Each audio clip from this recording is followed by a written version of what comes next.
मैं डॉक्टर प्रेम खापीकर, नवजात शिशु बाल विशेषज्ञ, आस्था चिल्ड्रन हॉस्पिटल, रामदासपेट, नागपुर। जी सर, आज वर्ल्ड प्रीमेच्योर डे के इस अवसर पर हम आपसे विशेष चर्चा इस कार्यक्रम में बातचीत करेंगे प्रीमेच्योर जो बच्चा होता है उसके बारे में।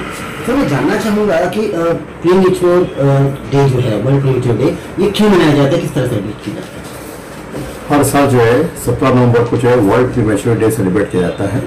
इसका जो मुख्य उद्देश्य है कि प्रीमेच्योर के प्रति लोगों में जागरूकता पैदा करना, जिससे हम प्रीमेच्योर बच्चों के बारे में जो है, जिससे हम ज़्यादा से ज़्यादा प्रीमेच्योर बच्चों को सर्वाइव कर सकते हैं और उनको एक अच्छी ज़िंदगी दे सके, लोगों के बीच में जागरूकता पैदा करना, इसका मुख्य उद्देश्य यही है। जी सर, अगर औसतन बात की जाए तो आज भारत में लगभग परसेंटेज की अगर बात की जाए तो कितने बच्चे प्रीमेच्योर पैदा होते हैं? हर साल भारत में 2.6 करोड़ शिशु पैदा होते हैं। उसमें से तकरीबन 10 से 15% बच्चे अर्थात 30 से 35 लाख बच्चे जो है समय से पहले पैदा हो जाते हैं। नॉर्मल जो प्रेगनेंसी होती है वो 40 हफ्ते के बाद, शिशु 37 हफ्ते के पहले पैदा होता है, उसे कहते हैं हम लोग प्रीमेच्योर शिशु। तो 30 से 35 लाख, और यह जो प्रीमेच्योरिटी का इंसिडेंस जो है धीरे धीरे इंडिया में बढ़ते जा रहा है। और इसमें से जो है 30 से 35 लाख में से जो है करीबन 3 से 4 लाख बच्चे जो है पहले महीने के अंदर ही जो है उनकी मौत हो जाती है। जी क्या कोई कारण हो सकता है सर प्रीमेच्योर बच्चे पैदा होने का, क्या कह रहे हैं? प्रीमेच्योर शिशु होने का जो इंसिडेंस है धीरे धीरे इंडिया में बढ़ते जा रहा है। इसके जो मुख्य कारण है, मतलब मदर की एज कम है, 20 के नीचे है, मदर की एज 35 के ऊपर है, मदर का जो BMI नॉर्मल BMI 18 से 25 के बीच में था, मदर का BMI बहुत ही कम है, अंडर वेट है, या मदर बहुत ही ओवर वेट है, 25 के ऊपर BMI, या बहुत ज़्यादा ओबेस है, या फिर जो 2 प्रेगनेंसी के बीच का इंटरवल कम हो जाता है।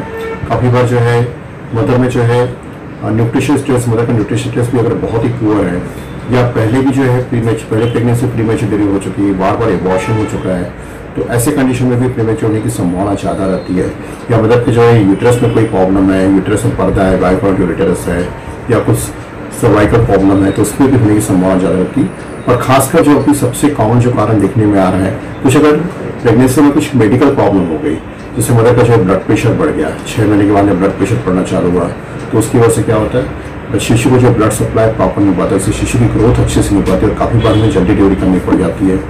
काफ़ी बार जो है पानी कम होना चालू हो जाता है, पानी का लेवल कम होना चालू, इसे कहते हैं हॉलिकोहाइड्रोनियास करते हैं। दूसरा जो सबसे कॉमन कारण देखने में प्रीस डिलीवरी, स्पेशली जो IVF ट्रीटमेंट के द्वारा जो प्रेगनेंसी हुई है उसमें ट्रीटमेंट होती है, उसमें क्या है काफ़ी सारे बहुत सारे शिशु जो है 8 महीने के पहले ही पैदा हो जाते हैं।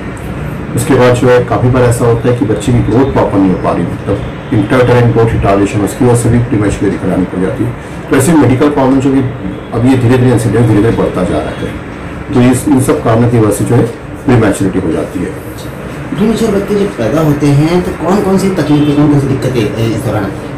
सबसे पहली चीज़ है कि प्रीमेच्योर आज पूरे वर्ल्ड में जो है नवजात शिशु की मृत्यु का सबसे मुख्य कारण है प्रीमेच्योर बच्चे पैदा होना। तो उसमें एक तो जो है जान जाने की संभावना ज़्यादा रहती है, और बहुत सारे बच्चे जो प्रीमेच्योर बनने के बाद जो अगर कुछ बच्चे बचते भी है तो उसमें लॉन्ग टर्म हेल्थ इशू भी बहुत ज़्यादा रहते हैं। कई बार जो है लॉन्ग टर्म हेल्थ इशू बोला जाए तो उसमें एक डिसेबिलिटी रहती है, लॉन्ग टर्म डिसेबिलिटी, विकलांगताएं, मतलब शारीरिक और मानसिक विकलांगताएं होने की संभावना भी बहुत ज़्यादा रहती है।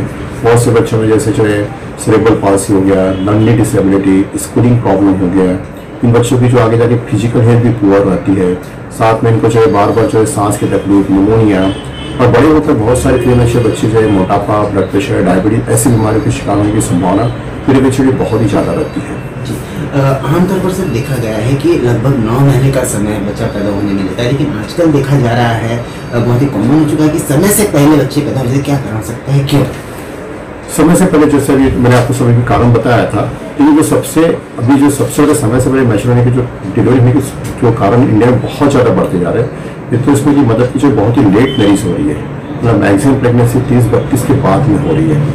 मदर का जो न्यूट्रिशन स्टेटस भी काफ़ी पुअर रहता है, जब तक काफ़ी सारी मदर जो है ओवर वेट रहती है, ओबेज रहती है, बहुत ही अंडर वेट रहती है, साथ में उनकी फिजिकल और मेंटल हेल्थ, लाइफ स्टाइल भी अच्छी रहती है।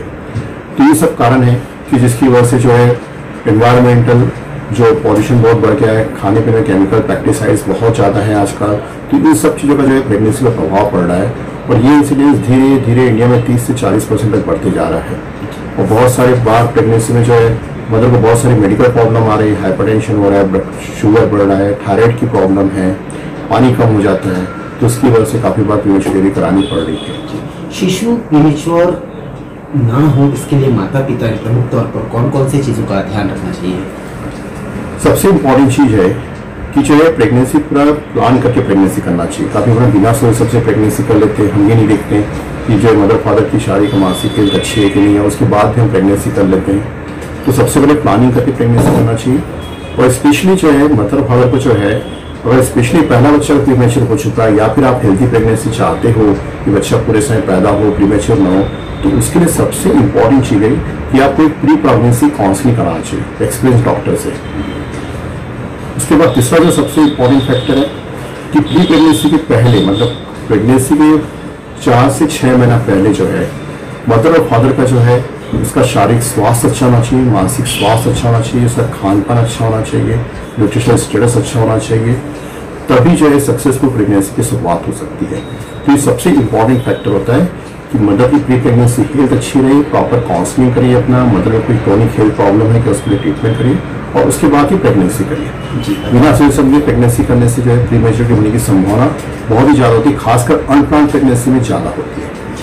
अगर मैं आस्था चाइल्ड केयर सेंटर की अगर बात करूँ तो यहाँ पे बहुत ज़्यादा प्रीमेच्योर बच्चों का ट्रीटमेंट यहाँ पे किया गया है। मैं जानना चाहूँगा कौन कौन सी फैसिलिटी प्रीमेच्योर बच्चों के स्पेशली आस्था चाइल्ड क्रिटिकल केयर सेंटर?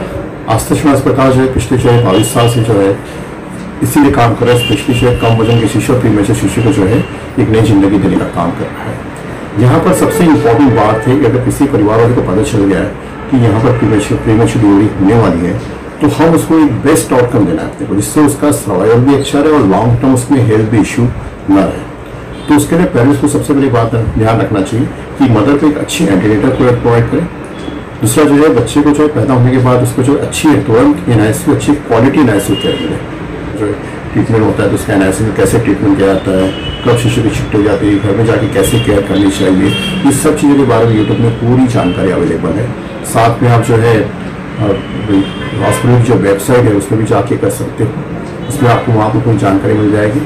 आस्था श्रीनिवास अस्पताल रामदास प्लेट नागपुर आप डॉक्टर खापे कर लिख दीजिएगा तो आपको पूरी जानकारी मिल जाएगी। इसके बाद धन्यवाद।